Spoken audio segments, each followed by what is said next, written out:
What's up guys, it's Marius from Audio Judgment and today we're going to build a bookshelf speaker using the drivers from the previous video. If you don't know what I'm talking about, go ahead and watch it. If you're too lazy, I'm going to give you the highlights. So I bought a 5-inch and a 6-inch driver from AliExpress and 2 pairs of tweeters. Turns out that the 6-inch driver had a high QTS and should probably be used in car audio. So we are left with the 5-inch driver. Regarding the tweeter, one pair was absolute trash and again we have to pick whatever is left. The tweeters cost like $30 a pair and the mid-bass driver was like $70-80 a piece.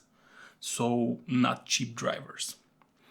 Anyway, let's see if we can build a decent box using these drivers. So I'm using 18mm thick MDF, building just a basic bookshelf speaker with a brace on the middle and rear firing bass reflex port.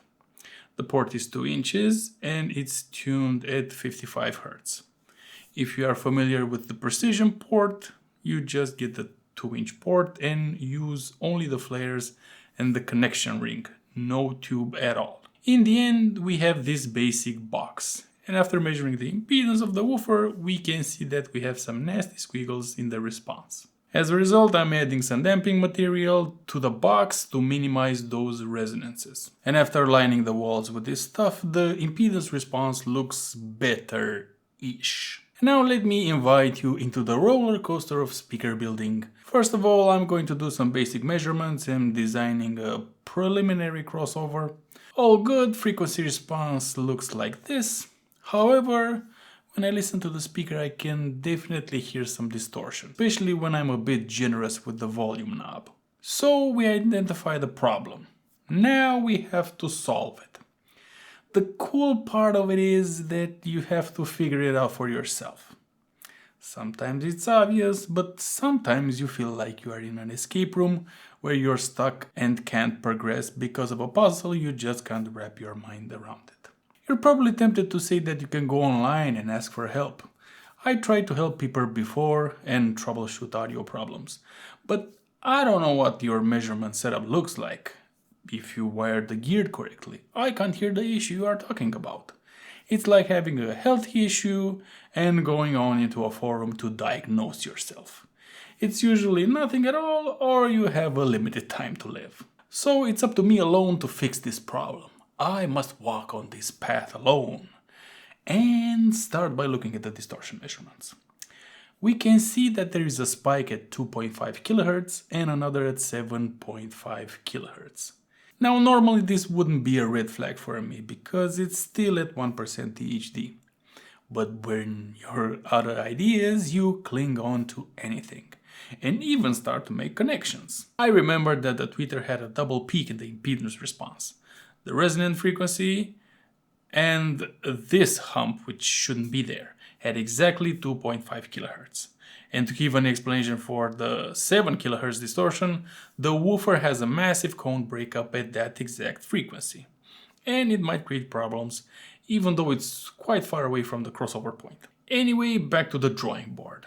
Added a series notch filter for the tweeter and a parallel notch filter for the woofer, and I tried to tame those peaks as much as I could.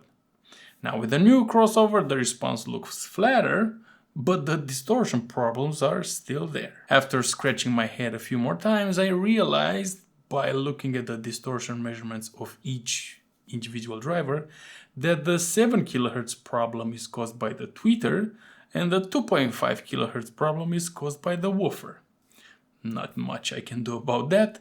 As a last resort, I tried to round the edges of the box. My thinking was to exclude any weird artifacts caused by edge diffraction, and after rounding up the edges, the crossover was much easier to design with minimal components and flatter frequency response. Good stuff. The problem is still there. I was quite tempted to say that it's just a crappy speaker. It's from AliExpress, so that wouldn't be a surprise. However, in my experience with buying from AliExpress, if you purchase cheap stuff, you get what you expect. Sometimes you get more than what you paid for.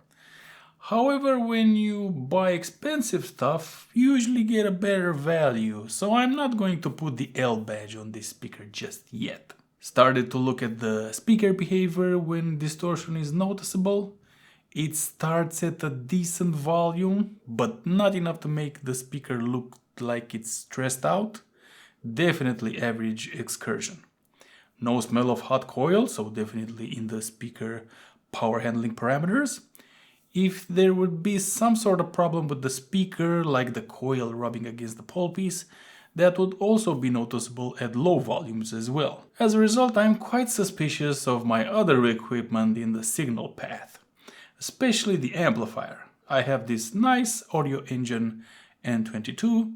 I use it only for measurements and there is no need for a beefy amp, and it sits cozy onto my desk. Did a Google search about this amp and it seems that it's not that great on specs when someone actually puts a magnifying glass on this thing. Can't take any more chances and I got rid of this thing.